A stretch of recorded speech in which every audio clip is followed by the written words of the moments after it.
And welcome back to the Homemade Podcast of Sports with your host, Jay Pops. Guys, we're here. Aggieland, how y'all feeling, baby? How y'all feeling? Hey, man, we're coming into the day with the highest rated recruiting class in history, in the history of the sport. And I can tell you right now, it is a lot of people mad about that right now. It is a lot of people mad to the point to where now I'm looking on Twitter and I see all of the guys that's a part of this historic recruiting classes. They are retweeting something from somebody from Oklahoma somehow put out there and said, well, we just found out from such and such that one of the coaches said that they're paying all the guys over there at Texas A&M. One of the guys even said that they were willing to pay him at Texas, so that's the reason why he committed to Oklahoma. Man, scratch all of that fooling. That is nothing but foolishness. I cannot believe how many people are mad right now at Texas A&M. Man, this is unbelievable. But at the same time, we love it. We love it. Me personally, I knew that it was going to come. Did I knew it was going to come this much? No, I did not. But that's okay. We're here, you know. Until now, where I'm looking at every time I post something, it's somebody with this reaction here. Man, y'all are feeling y'allself too much. Well, how are we feeling ourselves too much when you guys are undoubtedly continuing to put things out there and make statements like this? This is the reason to why we're going to continue to feel ourselves. You know? And everybody has this saying here. Man, y'all act like y'all won a national championship or something ever since y'all beat Alabama. Whoever said that? So I would say this here to all of the sayers out there that believes that we Aggie fans act like we won a national championship. No, my friend, I think you all got it all the way twisted. You guys act like we won the national championship. We said nothing about winning the national championship after we beat Alabama. Nobody said nothing like that. But because of the simple fact of that you guys continue to follow A&M around and see what they're doing and see what the fan base is up to, maybe you need to take a look in the mirror and look at yourself and notice that, guy, you act like we won the national title. All right? So, anywho, we're going to keep on going here, man. I just had to put that on out there. But to Aggieland, once again, how are you guys feeling? We have the highest we have the highest rated recruiting class in college football history. I don't know about you, but I feel darn good about that. I feel darn good about that. And you know what? Can't nobody take that away, neither. Can't nobody take that feeling away. Why? Because it's been a long time. A lot of y'all always love to say these 80 years. It's been 80 years. Y'all doing all that and y'all ain't won nothing. Jimbo Fisher ain't done nothing. Well, how hadn't the man done nothing when we sat up there and we won the Orange Bowl for 2020? Ever since we done played in a bowl game under Jimbo Fisher, he is undefeated. And of course, everybody would never let the 2021 season go without saying, we all remember when A&M opted out of the bowl game against Wake Forest because they were going to get beat. Wrong. False. So we'll continue to move. We'll move on to 2022 because we're here now. All right, so we're here now. 2022 is undoubtedly get better. I came out with this one here at 12:30, and most likely you would see these podcasts roll out on a daily now between the hours of 12:30 to 1:30. So I thank everybody for tuning in, and I thank everybody that stick with me. I thank everybody that stuck with me all the way up to now. All right, we are into a new year, and new things will be coming. All right, I thank all of you guys for that. As you can see, the setup is getting a little bit bigger with the microphone and everything now, man. So I thank all of you guys for sticking around, and let's keep on going. So on this latest edition of the Homemade Podcast Sports with your host, Jay Pops, guys, this here is what we're going to talk about. As you guys can see, the Aggie Cup. This here is what we're going to talk about. What is the future of Texas A&M football in the next 3 years? I'm going to say it once again. What is the future of Texas A&M football in the next 3 years? So The reason why I said that is because of the simple fact of that you have to look at all the talent that's now being accumulated into this Texas A&M program. All right? You have to look at that. Number one, the one spot you have to look at is the quarterback spot. And I'm going to say this once again, for a lot of people out there that doesn't know Jimbo Fisher's history. This is Jimbo Fisher's first ever 5-star rated quarterback. This is Jimbo Fisher first ever quarterback being rated this high in any recruiting classes ever since he's been doing the sport as a head coach. Understand this here. If Jimbo Fisher was at Florida State still, if Florida State would have gave Jimbo Fisher everything he asked for, which is including maybe the pay raise, the upgraded facilities, and things like that, Florida State would undoubtedly been a national champion 2 or 3 more times under Jimbo Fisher's tenure. It's a lot of Florida State fans that didn't go and admit that, and I believe that needs to be said. That needs to be said heavily, man. Florida State would undoubtedly be a national champion more than one time under Jimbo Fisher. And I can honestly tell you that. Anybody in that Florida State program can tell you that. All right? But this here is what he's doing at Texas A&M. You know? He's doing this here. This is Jimbo Fisher's first ever 5-star quarterback. First ever highest rated quarterback since Haynes King, for that matter. First ever highest rated quarterback, I believe. Now, DeAndre Francois may have been higher. E.J. Manuel as well may have been higher than Haynes King, but I believe Haynes King was his first ever highly rated quarterback. This is his highest rated quarterback, period, ever since he's been a head coach. And ever since he's been a head coach at Texas A&M. So, this is what Jimbo Fisher is bringing into College Station. And for people that don't know, the reason why A&M has this #1 class is because if you wasn't keeping up with Bobby Taylor and Donovan Green, Connor Weigman, Walter Nolan, and all of those guys, then you've missed something to why they got the #1 class. After that visit, after that pool party, because Bobby Taylor and Donovan Green, and Bobby Taylor specifically, man, he almost orchestrated that pool party list himself. He went out and grabbed guys himself and told them, hey, man, come on out to College Station. Come on out to College Station. Come and visit up here. Tell me what you think about it, and then we'll continue to talk after that. Bobby, I knew when Bear Alexander decommitted from Georgia after the pool party, that said something. Okay? That said something. I knew when we got Connor Weigman to commit that early in this recruiting process and never backed off, that said something. Connor Weigman got scholarships from everyone. Okay? Please, man, let's not forget that. Once again, quarterback Connor Weigman got scholarships from everyone. Nobody can forget that. So, if you guys watched the Under Armour All-American game on yesterday while during the NFL time, because yes, man, NFL football was on as well, and that's what's so crazy to me is that the NFL was on at the same time as the Under Armour All-American game, but it was a lot of Aggies that chose to not watch the NFL game and watch the Under Armour All-American game, as well as a lot of others. That said something.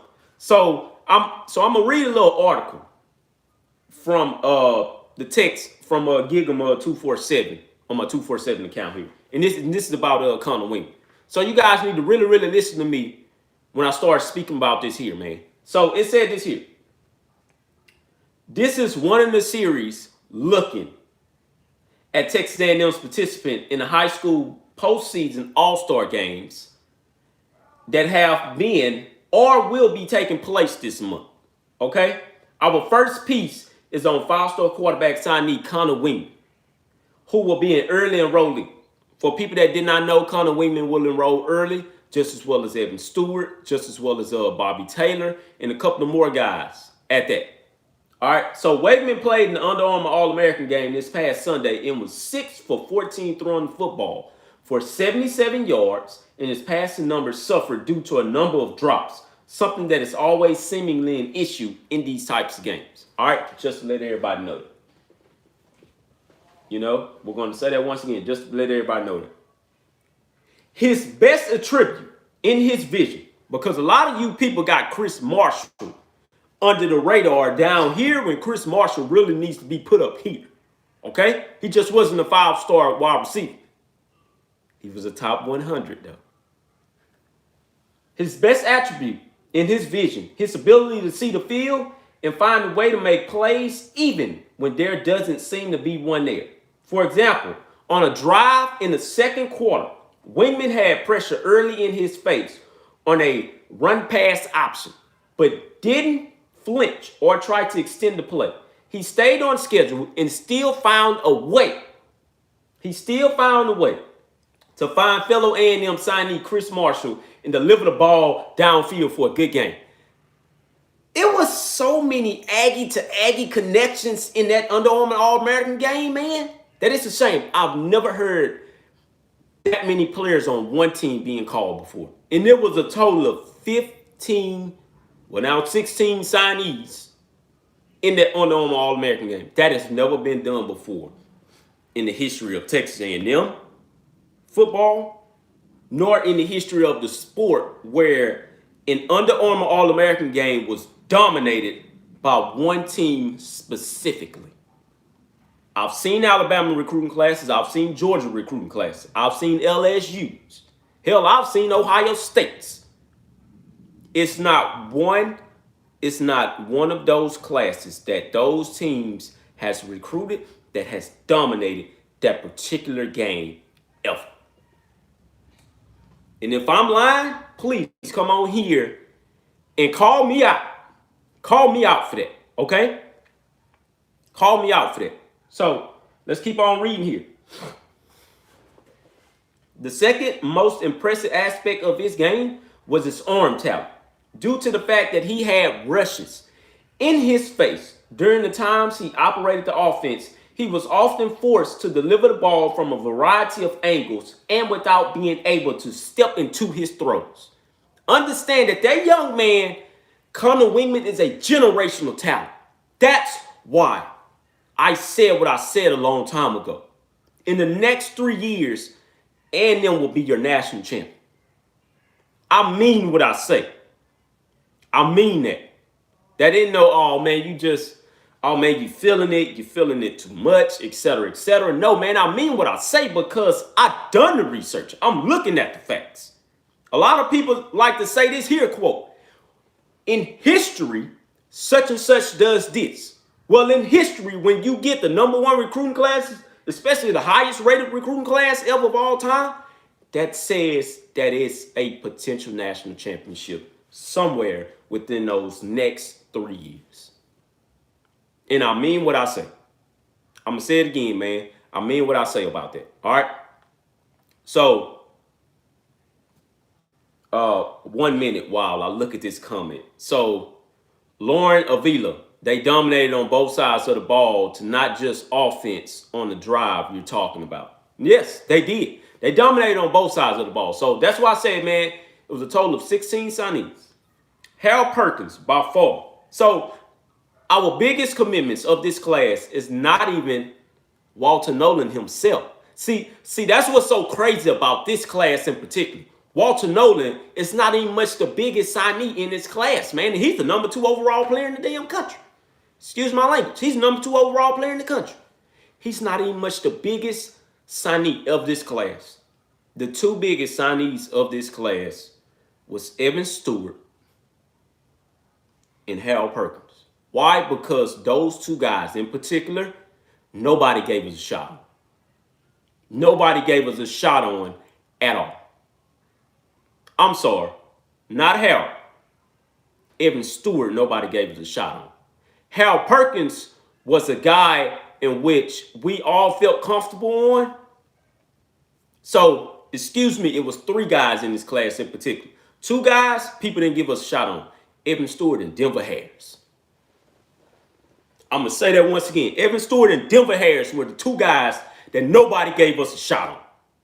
That's what's so impressive and dominating about this class alone. So when we got those two guys and plus the third one, which was Hal Perkins now, that solidified everything that I needed to know as a recruiting aspect and everything that anybody needed to know so far as history is concerned.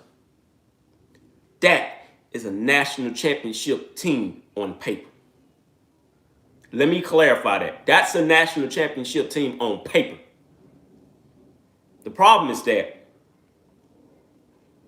we have a whole lot more guys way before these that were already waiting in line.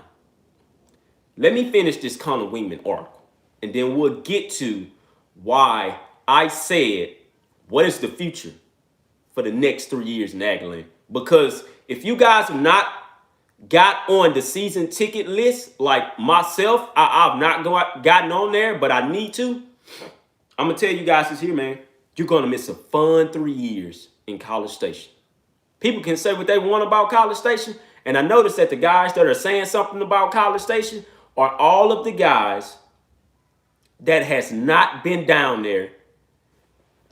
Some of them in the Big 12, most of them, the ones that's talking the most in the Big 12, but some of the guys in the SEC that haven't been down to College Station yet.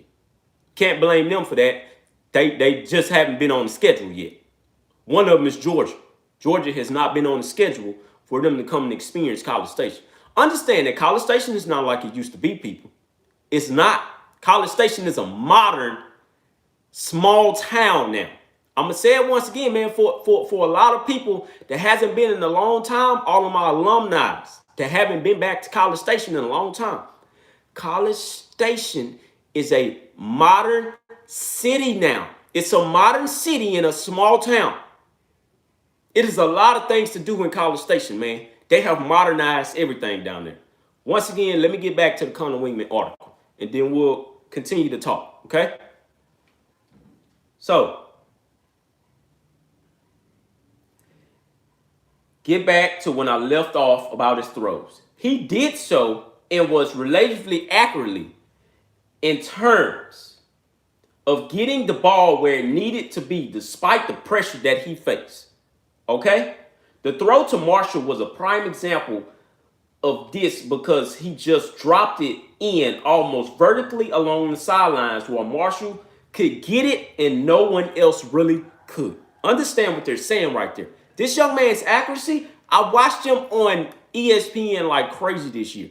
That young man's accuracy is off the charts. I've never seen a young man that accurate to come and play for Texas A&M football ever since this guy here. Ever since this guy. I need you guys to listen. This is going to be a big boomer here. Kyler Murray. I'm going to say it once again. I have not seen nobody this accurate as a quarterback ever since Kyler Murray signed with Texas A&M under Kevin Sumlin. Just so happened Kyler Murray left and went to Oklahoma. We couldn't keep him. If we would have kept Kyler Murray, I guarantee you, and I bet you a bubble, Texas A&M, when they landed at that number 4 spot that year in the college football playoffs, when they first released those rankings, and we all remember that, and we went up there and we lost to Mississippi State. Everybody would remember that. If Kyler Murray was quarterback, all I'm saying is this here, man. A&M would have been in the college football playoffs a long time ago. And y'all can say what you want to say on that one. So Weigman also had the requisite arm strength to push the ball to the intended receiver, which was a more difficult position in reality than what it might have appeared to be on the surface. That's what's so good about this guy. Howdy. He avoided defenders' upright arms that could have batted those passes down, and again simply kept the offense on schedule. There wasn't anything spectacular about what he did as much as he just operated in a business-like manner. That young man is ahead of his time. There's a lot of guys that is on his 2022 recruiting, this 2022 recruiting class that's inside of this 2022 recruiting class that are all ahead of their time. I'm going to name the guys that are all ahead of their time right now. Walter Nolan is one of them. You guys seen what he could do.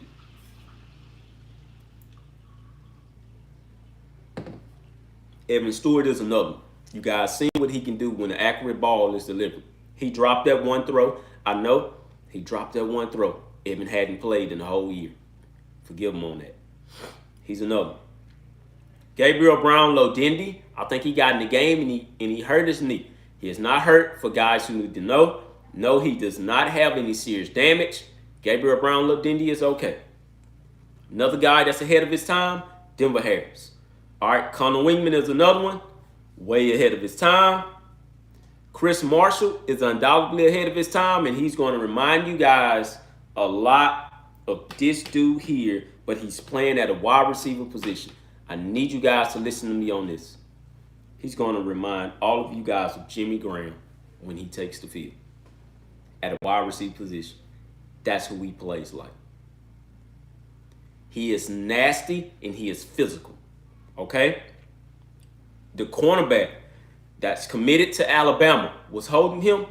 I'm intrigued to see that matchup for a very long time because these guys are going to remember each other because of that Under-Armour All-American game. That's the only guy that can probably put that type of coverage on Chris Marshall like that. I commend that young fella that went to Alabama. And he is going to be a guy that I'm going to be watching personally because the plays that he made against Chris Marshall lets you know what type of talent that was in this 2022 recruiting cycle alone. That's why I'm so pumped about this class here. This 2022 class may be the best class of this 2020 decade. That's a lot. That's saying a lot. But I believe that this class, I believe that the 2022 class overall, we're talking about everybody, is going to be the best class in the 2020 decade when it's all said and done. Mark my words on that. All right, so let's keep on going here. For all of the talk about Cypress Bridgeland product making a big play, he just kept the offense going despite facing a formidable defensive front across from him and stayed within himself. He never seemed to come close to turning the ball over or take undue risk with it. It was hard to tell much about his footwork and delivery due to the pressure that he was under and the adjustments he had to make just to get the ball away. Overall, Weigman showed the ability to make plays while managing a game in an environment that wasn't very structured. He'll have to make an adjustment to an offense that will throw more at him in terms of West Coast concepts, protections, and run game checks. But the fundamentals are there for him to develop into the player that everyone hopes he can be. I can tell you right now, man, Jimbo Fisher is going to have one of his best all-time quarterbacks. And I say that with emphasis because Jimbo Fisher told you that Connor Weigman was a quarterback that he recruited in particular himself. He said that that's the best player in the class. And I believe that's the best player in the class overall. And hey, man, you ever heard that term of when somebody speaks, you need to listen? Well, when Jimbo Fisher speaks, you need to listen. And that isn't me drinking the Kool-Aid. You know, a lot of people always think that, oh, man, that's just you drinking the Jimbo Fisher Kool-Aid. Well, I'm going to tell you right now, he's made a lot of Kool-Aid drinks, and I must be swimming in it by now. Because obviously, I'm all in on Jimbo Fisher, regardless to what anybody says. And it's going on 5 years now, and people still talk about him in Florida State and what he left Florida State at. That's also, it's been 5 years and people still want Jimbo Fisher to leave Texas A&M. Man, I can tell you this right now. If LSU fans could have got Jimbo Fisher, they would have got him, and you wouldn't have heard a thing from an LSU fan ever going forward. All they would have said was, hey, yeah, man, we got your coach. That's it. So a lot of people think that Jimbo Fisher's offense isn't going to work or Jimbo Fisher needs to update his offense. 2022 season, you're about to witness an offense that was sort of to when he won the national title at Florida State and even beyond that. But you're going to see it with updated players. Understand that Jimbo Fisher done all of that with guys that wasn't even that highly ranked, man. And I noticed the more and more that people talk about his old school offense and et cetera, the more that I know that people doesn't really look at their facts. People don't even much care to look at their facts because they go off of what everybody else sees. Well, I'm here to tell you, man, I don't do that. I've looked at it. I went back and I looked at those classes. Those classes wasn't highly ranked. Those classes didn't have highly ranked players. The highest ranking of the players that Jimbo Fisher had within that tenure, I think the highest rated one was probably at number, I want to say maybe like 50 or something. He never had a full class like this, nor in the 2020 class for that matter. Nor in the 2019 class for that matter, with Isaiah Spiller and a lot of those guys that ranked as highly as they did. He never got a DeMarvin Leal consistently on defense. He never got a Connor Weigman consistently on offense. He never got a Damon Demas. Before it was the Evan Stewart, it was a Damon Demas, and Damon Demas is still there. So people that's out there putting out all that old flack about such and such called this many passes, just like this guy here, I'm not going to say his name because that's what these guys want you to do. But these two guys in particular that are big Texas fans, they always put out these here stats about what Damon Demas is doing compared to other five-star wide receivers. Man, I hate that. I hate that. Like, they really go out of their way to make something about a Texas A&M receiver and what they're doing compared to other guys. The Jackson Smith Najigma from Austin out there, by the way, that committed to Ohio State. That guy had a hell of a game. He had a hell of a game. I love what he's doing. And I specifically remember that guy when he committed to Ohio State. I say, man, they got a good one out there. And he's primarily showing you that. That's Texas talent. That is the state of Texas talent alone. But the point I'm trying to make is this here. Don't compare Damon Demas to what he's doing when Damon Demas was undoubtedly hurt. I guarantee you if Damon Demas would have made a lot more catches than what he made this year, Damon Demas would have had about 500 yards without being the perennial starter for the very first half of the season. Damon Demas worked his way into the starter because the other guys got hurt. Now going forward into the 2022 season, which is this season, starting, Damon Demas is going to be the starter. So I understand what you guys are getting at. You can't talk about a guy when he's not a starter and then try to say, oh, well, this is his stats or such and such. And the guy's not even starting, man. So Damon Demas is a developed talent. Damon Demas himself is a generational talent. To see not only him commit under Jimbo Fisher tells you a whole lot about what he thinks about Jimbo Fisher, what he thinks about the program, what he thinks about the offense, and et cetera, and what he thinks about Derek Dickey and our wide receiver coach, in which a lot of people don't like for whatever reason. But he's going out and he's getting Evan Stewart. This is the reason why I wanted Evan Stewart to come here, was to make this offense even better. And I know that they're going to do that. Understand that the talent is coming and the talent is going to be developed. Okay?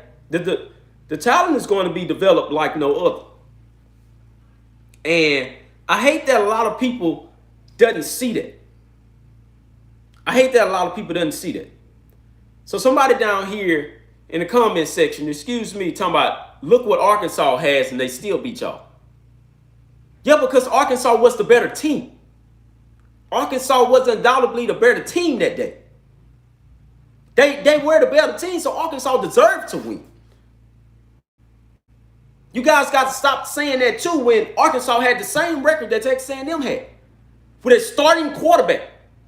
That's a starter. And with all of those seniors coming back, they still went 8-4. But you're not going to talk about that because Sam Pittman turned the whole Arkansas around. Understand that although Texas A&M had the 8th best talent in the nation, a lot of those guys that started the back half of the season, those were not original starters, man. Those weren't. In that Arkansas game, that was the offensive line that was trying to find themselves. To protect the guy, Zach Calzada, who is transferred now, that wasn't a starter. And I'm not trying to make excuses because I'm tired of you guys always continuing to say, oh, well, man, that's an excuse. That's an excuse. No, that's not an excuse. Once again, Arkansas was the better team this year. They were better than A&M, and that's why they finished higher than A&M. Excuse me. In the SEC West Division. Ooh, excuse me, man. But that's why they finished higher than A&M in the SEC West Division. They deserve that. I'm not going to take anything away from them. I was one that said that we were going to beat Arkansas, and just unfortunately, hey, man, we didn't. Come 2022, we will get our payback. We will get our payback. And that's the game that I'm going to try to make this year. That is the game. I can tell you that that's going to be another watched game around the country. So T. Wells, Texas high school football is top. Those 5- and 4-star players are only a few there, or many of you guys don't know about. Yeah. See, the thing about Texas is that Texas is a big state. So, of course, we're going to have that many 4- and 5-star players. We're a bigger state, man. We're one of the biggest states in the entire United States. So, within this Texas state, we have little small towns that I haven't even heard of, and I'm born and raised in Texas. All right, so understand when I see these guys committing and stuff like that from Round Rock, Texas, I've never even much heard of Round Rock. I'm now starting to hear about it because of the guys that's coming to play for Texas A&M and others. I've never even much heard of the place. All right, so it's a lot of guys that are not only committing from the state of Texas. See, this is what's blowing everybody's mind, and this is why a lot of people are so mad. This is not even much the whole state of Texas in this recruiting class alone. This is just Texas A&M first time of getting all of the top end talent in the state of Texas. We never got that, man. Never got that before. So this is our first ever time doing that. That's why it's a lot of teams in Texas mad, because they look up and Baylor just won a Big 12. But you look up and Baylor isn't even in the top 25 recruiting. This is why a lot of people are mad. Why are y'all going there and y'all are not coming to a team that can show you that they can win and et cetera, et cetera? The problem is this here, man. It's because of the bond that was put into this 2022 class. It wasn't about the wins. It wasn't about the losses. It was about who do you feel comfortable with. Those guys connected with each other. And I'm tired of telling y'all that, man. Those guys connected with each other in the 2022 class. But not only in the 2022 class, but even the guys before them. Even the guys before them, man. You look at like Leon O'Neal. I saw him on Twitter after watching the Under Armour All-American game, with watching the Under Armour All-American game, and immediately after Harold Perkins committed, Leon O'Neal sent out a tweet, and of course he was playing because he's already entered his name into the NFL draft. But he said this here. Man, is it too late to come on back? He sees something that he was a part of so far as laying the foundation. That was Jimbo Fisher's pitch, man. to all of those guys that committed way before this 2022 class. Help me build the foundation. You help me build the foundation, I'll help you get into the NFL draft. I will make sure that you will get drafted. Or if you're going to go undrafted, I will make sure that they pay for you not being drafted. And guys bought into that. The pitch to Connor Weigman was that help me come and orchestrate my offense like I want it to be orchestrated.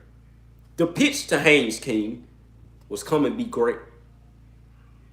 You done something special at Longview where you gave those guys a title after 80 years. And ironically, he commits to Texas A&M to a place that hasn't won a national title in over 80 years. So what does that say? What does that say? That's the reason why we're looking at Haynes King as being the chosen one. And I'm still going to look at Haynes King in 2022 at being the chosen one. He was the chosen one last year, but you know what? It all makes sense. It wasn't his time yet. It's not your time yet. That injury happened for a reason. You guys can say what you want to say, but that injury happened for a reason. Because it's not time yet. Wait a minute. I'm going to say it once again. They told him like this here. Wait a minute. Hold on. I'm going to get you some more help on the offensive line, which is depth. And I'm going to get you some more help at the wide receiver position, which is more depth and more talent. And I'm going to get you more help at running back, which is more depth and more talent. Not only that, there's going to be a lot of defensive guys leaving this year. I'm going to get you some more help. That's what the football guards told me. Just wait a minute. It's not time yet. Let me move some things around. Let me move some moving pieces out the way. So when this is your position, this is your position. It ain't no looking back. Connor Weigman. And I see somebody in the comments saying over Weigman, yes. Haynes King will be the starter in 2022. That's not a debate for me. I'm going to say it again. That's not a debate for me. Haynes King is everything within one player. He is generational also. I don't know why you guys don't believe that. Okay? I'm going to say it once again. Haynes King is generational also. It's just Connor Weigman is way ahead of his time.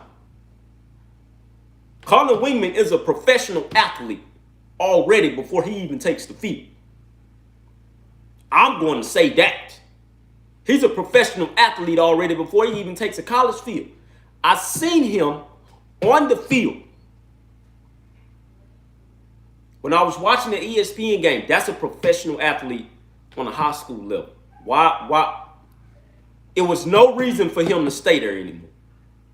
It was no reason. Now, do I believe in guys finishing out their entire high school year, which is prom and stuff like that, enjoy your friends? Yes. But he didn't want to do that. So it is what it is. He's going to be something special in College Station. Understand that Haynes King will get Texas A&M their first national championship in the modern era. And I'm gonna say it, and it's gonna be a lot of people pissed off at me, and I don't even much care anymore. And to tell you the truth, I never cared anyways. But I'm gonna say it again, man. Haynes King will get Texas A&M their first ever national championship in the modern era, and you can book that. You can book that all the way. And if I'm lying, you know, if it turns out that Haynes King didn't do it, then okay, whatever. So what? I'm gonna say it once again, and I'm gonna start getting a T-shirt made with I'm gonna say this once again. Haynes King would get Texas A&M the first ever national title. So let me talk to you guys about the talent that's all being added. Okay? And you guys also need to watch the Army All-American Bowl. on January 8th, which is this weekend, that Saturday at 12 p.m. That bowl game, that All-American Bowl will consist of offensive lineman Hunter Erb. It will consist of it will consist of defensive lineman Enoch White. It will consist of our kicker that committed from Washington, and also Deion Bouye, defensive back. And I was told earlier that it will consist of our other defensive back, which is this guy here.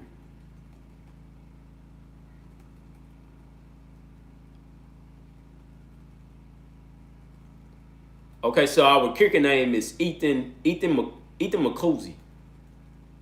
Ethan Mikuleski or something like that.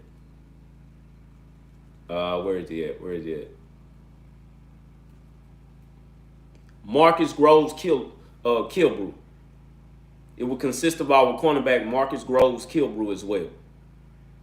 Man, this class is loaded. When I tell you loaded, they're loaded. The Marquise Groves Kilbrew guy, understand that, man, we flipped that young man from Georgia. Georgia's mad at us. Oh, they're mad. They're all the way mad at us. So this is the talent that's being added to the talent that's already in College Station. So this is the brand new talent that's being added. Anybody that isn't going to go to the spring game, man, I'm telling you guys this now, man. Man, y'all have to put whatever you got going on to the side just for that one weekend. I will be at the spring game and I will meet all of you guys there. Okay? You guys have to show up at the spring game because they want you to be there. They want you to be there. Just like we all showed up to the last spring game, everybody needs to show up to this one. They want you to be there. All right, so Walter Nolan is number one. All right, so he's number one. Evan Stewart is number two. Gabriel Brown-Lodendi is the third best one on this one. Denver Harris is four. Connor Weigman is fifth. Enoch White is six. Anthony Lucas is seven. Bryce Anderson is eight. Chris Marshall is nine. Malik Silla is 10. Deion Bouye is 11. PJ Williams is 12. Jake Johnson is 13. Le'Veon Moss is 14. If you guys didn't see Le'Veon Moss. And then on the All-American game, man, y'all missed something. I'm going to tell you once again, y'all missed something. See, understand that L.J. Johnson, Ernest Crowniver, what's the name? Not you Keith Brown, Amari Daniels, all of those guys want Le'Veon to come be a part of that backfield with him. Keep on going here. Cam Drewberry is 15. Marcus Groves, 16. Donovan Green, 17. Bobby Taylor is 18. Martrell Harris is 19. Hunter Erb is 20. Theodore Ostrom, 21. Noah Thomas, 22. Jared Kerr, 23. Ish Harris, 24. Jaden Scarlett, 25. Mark Nabel, 26. Ethan Molesky, 27. Hal Perkins, 28. And no one other than the guy that's on here now that transferred to us, Max Johnson. Max Johnson is about to come and make that quarterback room bigger. A lot of people are being pretty skeptical about Max Johnson, but a lot of you guys don't know, man. Max is going to come and fire that quarterback room up, especially with the experience that he has and what he knows about the SEC and how the way it's going to be so many guys that are sitting down actually listen to what he has to say as a vocal leader. Because if you guys have seen Haynes is real quiet about his business. The thing that you guys don't know about Haynes King as a quarterback and as a person is that Haynes studies the game. That's why I say Haynes is generational talent also. Haynes King studies the game. He's very, very quiet. He doesn't talk a lot. Because he studies the game. Nobody knows that playbook better than Haynes King. And I said what I said.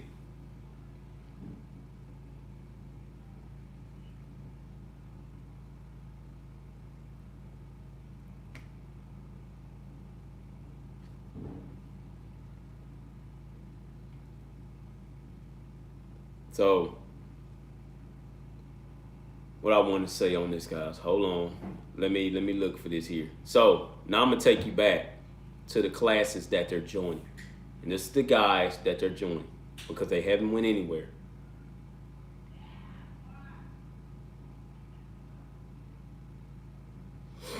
Understand that there's only a couple of guys that left that 2019 class.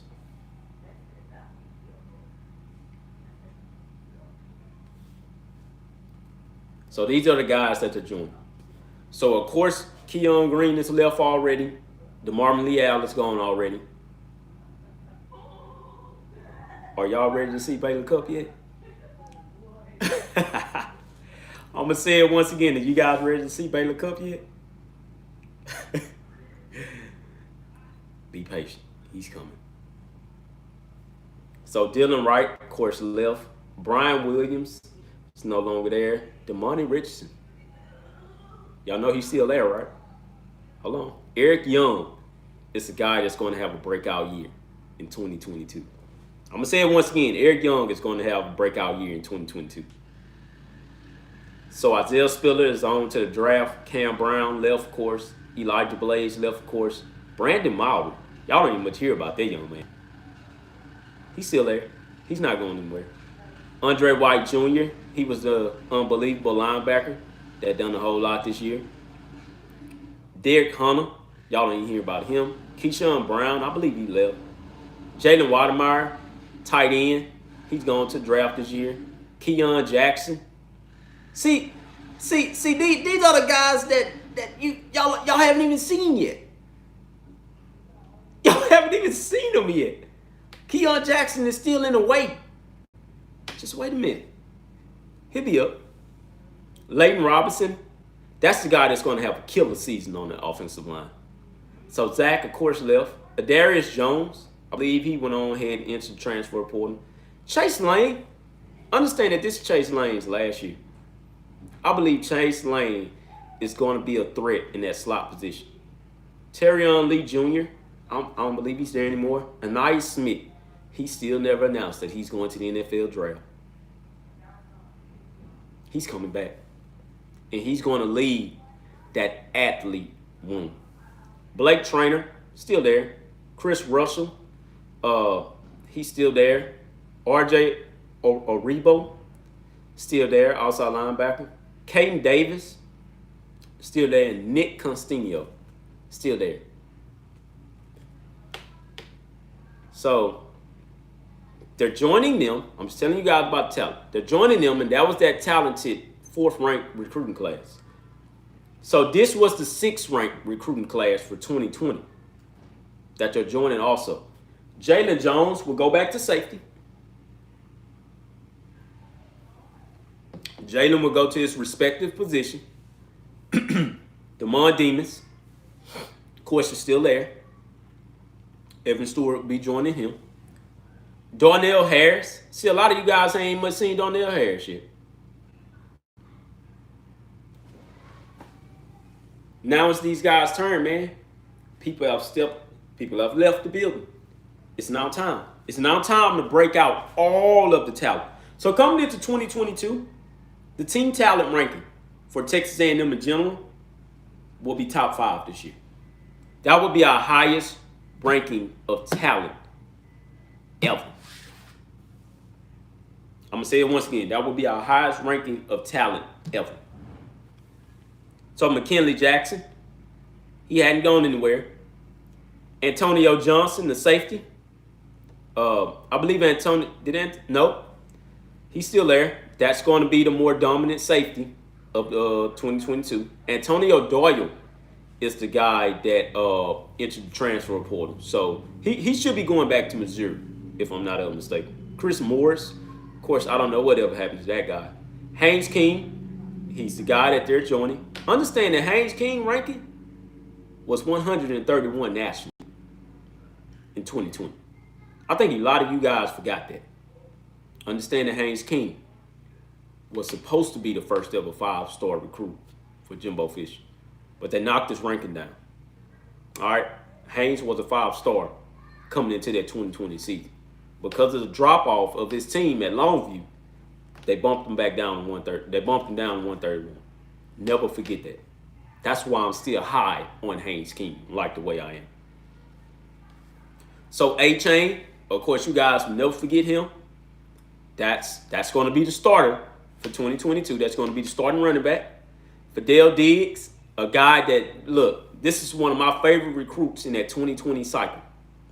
Why is that one of my favorite ones? If you guys have not cut on the tape of Fidel Diggs when he came out, you guys missed something really, really huge. That guy plays with a force. That will be another highly second-round pick and when he comes out in the NFL draft. Moose Muhammad, another one of my favorites. See, these guys they're joining. Edrin Cooper. Edrin, he had undoubtedly a good season this season. Aki Ojaba from Sugar Land, Texas, offensive guard. Just hold on. Oh boy, we got depth now. We got depth. Brian George announced that he was coming back, of course. He's going to be unbelievable. Josh Mouton, a lot of you guys forgot that Josh Moot, he was the guy that got injured in that spring game last year. He ain't going nowhere. He's a talented cornerback. This is talent, baby. This is what we've been waiting on. Isaiah Rates, just be patient. The defensive line is going to be nasty all over again. Dallas Walker, the fifth, I believe he was the one that entered the transfer portal. Darvin Hubbard, he's still there. He ain't going anywhere. Devin Price, wide receiver. Nationally, 552. Understand that he's going to work his way into the rotation this year. Blake Smith, tight end. See this is what I'm saying, man. A lot of you, and guess where he's from? Blake Smith. There's a lot of them guys probably down there still mad at him. South Lake Carroll. You know that's all A&M, right? I mean, you know that's all Longhorn County, right? Josh Bankhead, he's still there. Smart Chabizo, offensive guard, still there. DeAndre Jackson. See, these are guys. See, these are the forgotten guys. DeAndre Jackson, he's going to get his chance. Kenneth Phillips, still there. Ernest Cronover, still there. Jordan Jefferson, offensive center, still there. Zach Daniel, who was a pro style. It said that he was a transfer from Hawaii, and he had committed to A&M. I do not remember seeing that guy, unless he had to sit out one year. I believe he had to sit out for the 2021 season, so I believe he may be a part of that quarterback room. So the 2021 cycle with the top 8 class. This is when, so this is what everybody's talking about. Oh, they always got top 10 class. No. We just started getting that in 2019. Hold your horse. So this was who was all a part of the 2021 class. That's why it's going to be a battle on that defensive line, because these are the guys who they're going to pair up with Walter Nolan and others. Let me clear my throat on this. This the class who you need to get excited about because they're adding to it. Shamar Turner, the defensive line, 5-star, national 22, national 22nd in the country. Say it once again, he was a 5-star defensive lineman. He plays like a 5-star defensive lineman as well. Defensive lineman, Tamar Sadeli, 5 stars on a lot of other websites, 4-star on 247, number 39 in the country. Understand that he redshirted. He never got on the field this year. Oh, he's coming with the emphasis this year. LJ Johnson, he's back, baby. Bryce Foster, y'all seen what he could do. Shadrack Banks, of course he had left. Marcus Burris, he's still there. Never went anywhere. Nationally, 132. 4-star. Ruben Faldry, 4-star. Nationally, 149. Offensive tackle. Eli Stiles, quarterback. National, 171. Y'all better hope Eli Stiles don't come back to the quarterback room. Because if he does, that thing just got a lot more interest. Elijah Judy, that's the one who I'm waiting to see. That's the one who I'm waiting to see. National, 206. Edge rusher. 6'3", 246. That's another guy that flipped from Georgia to A&M. Understand, man, I'm waiting for these Philly boys to show up, baby.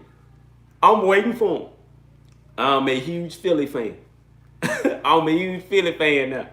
I'm waiting on them to show up because I know they're going to be that good. Jason Harris is another one from Brooklyn, New York. When has A&M ever recruited Brooklyn? Somebody come and tell me that. I don't know neither. National, 208, 4-star. Deuce Harmon. That's another one, baby. Hold on. Cornerback.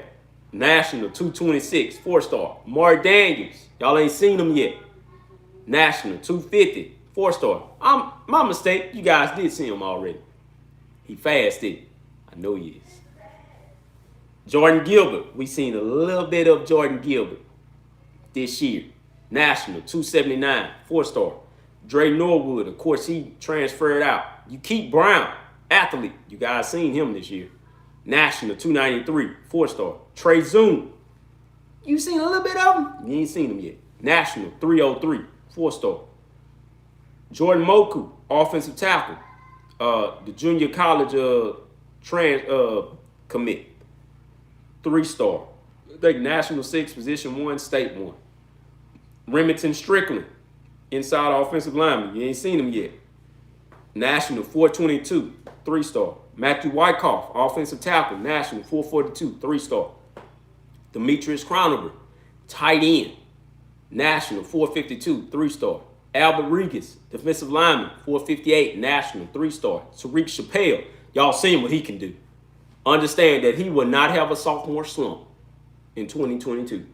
National 603, 3-star, another Philly, another Philadelphia commit. Fernando Garza is the hidden guy. That's the guy that's hiding. He's going to be unleashed. National 723, 3-star. That guy took a gray shirt just so we could continue to add to the class. Come on now. Jameer Johnson, offensive tackle. He was a transfer from Tennessee. Jameer didn't have one of his best years, but if he comes back next year, he's going to be a dog. All right, so that's just a little bit for you guys, man. And we've been going pretty long here, but I just wanted to give you guys something. Let me read a little bit of these comments before I leave. I love that people are forgetting that we still got some more turn on our defensive line. It's a lot of people that haven't forgot that. From Lauren Avila. Bert, 27. What happened with Brian Williams? Man, what did happen with him? I think was he the one that maybe transferred to Texas? I think he maybe had transferred to Texas, but I do remember that he had transferred. Doug White, Haynes King is a super intelligent coach's kid that has learned the position all his life, 24/7. That's why I say he's a generational talent. I thank you for clarifying that. At Lauren Avila, Haynes King is 6'3". How is that small? He's talking about body size. That's all he's talking about. Because Haynes is about like 210, 215, something like that. Like a slender 210, 215. So that's all I have for you guys. I thank all of you for tuning in. I will be back on tomorrow. Please, guys, continue to hit that subscribe button because I see a lot of you guys watch it, but a lot of you unsubscribe. All right? So please, man, continue to tell a friend. Please follow me on Twitter at jpops05. You will see me on there. Continue to support the podcast and continue to support these Aggies, man, because they need it. All right? So 2023 class, where you at? We're still not done for 2022. He knows who I'm talking to when I say this. Shamar Stewart. You know I'm talking to you. Amar Abel. If we got some spots left, we coming to get you as well. This is your host, J Pops, once again. #GigamaX.